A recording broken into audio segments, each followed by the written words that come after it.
समग्र नेपालै शिवभूमि, विश्वको मुकुटको रूपमा रहेको नेपाल,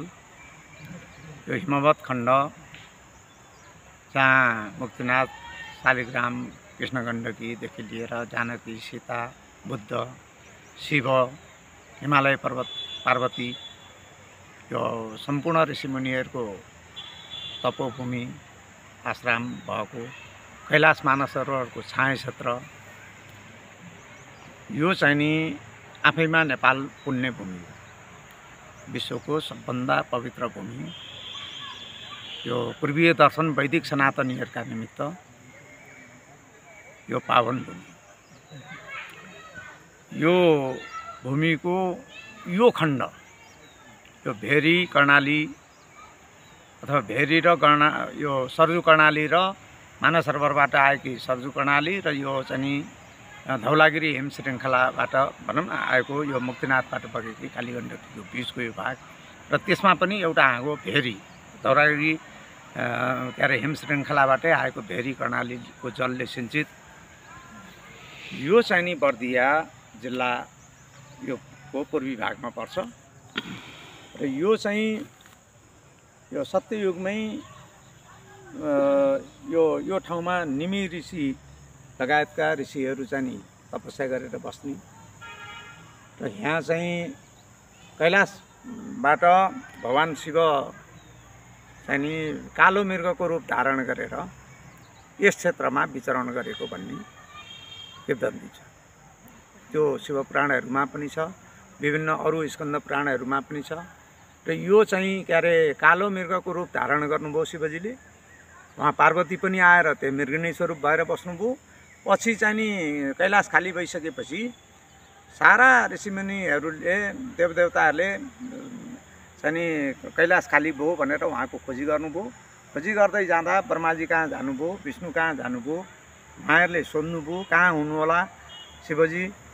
भन्दा ब्रह्माजीले के भन्नुभयो भने उहाँ यसरी रूप धारण गरेर बस्नु भएको छ, उहाँलाई भेटाउन सकिन्न, म यो चक्र एउटा चाहिँ नि छोड्छु, यो चक्र जहाँ जहाँ जान्छ त्यहाँ तपाईहरु चाहिँ नि जानुहोस् यस चक्रको पछि लाएर भनेपछि 88,000 ऋषिमुनिहरूले सनका आदि ऋषिलाई अगुवा बनाएर त्यो शोधनी गर्दा ब्रह्माजीले चाहिँ चक्र छोडेर त्यो चक्र चाहिँ नि अगाडि अगाडि र ऋषिमुनिहरू पछाडि पछाडि आउँदै गर्दा यो स्थानमा आएर चाहिँ नि ठुलो सरोवर छ, यसको दक्षिणपट्टि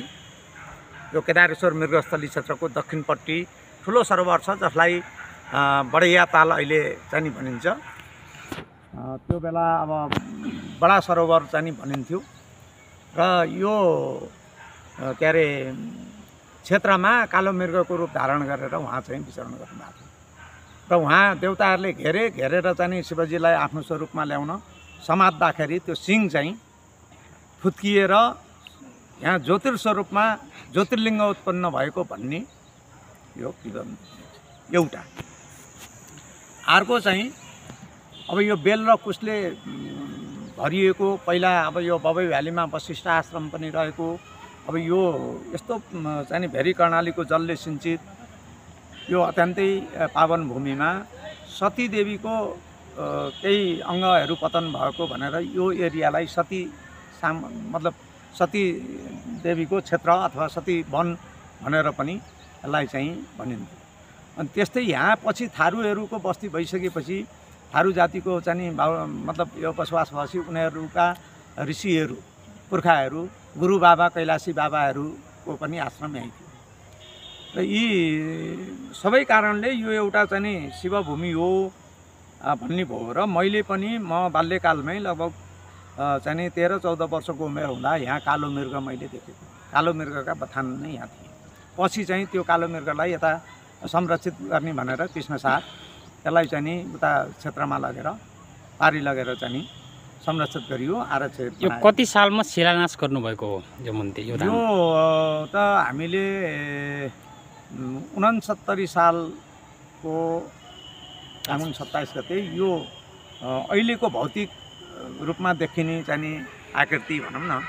अहिलेको निर्माण चाहिँ पुनर्निर्माण जस्तो अथवा निर्माण यो सुरुवात यसमा ज्योतिर्लिङ्ग पहिल्यै थियो, तलाउ पनि थियो र यसमा चाहिँ नि के अरे त्यो कालो मृग पनि यहाँ मैले देखेको भएको हुनाले र पुस्तकमा पुराणहरूमा उल्लेख भएको र यहाँको चाहिँ नि भौगोलिक वातावरण ठ्याक्कै म्याच खाने भएको हुनाले मैले एक खालको इमेजिन गरेँ हो न हो यो मतलब एउटा नैमिसारण्य क्षेत्र ती निमि ऋषिले गरेको त्यो चक्र आएर यहीँ रोकिएको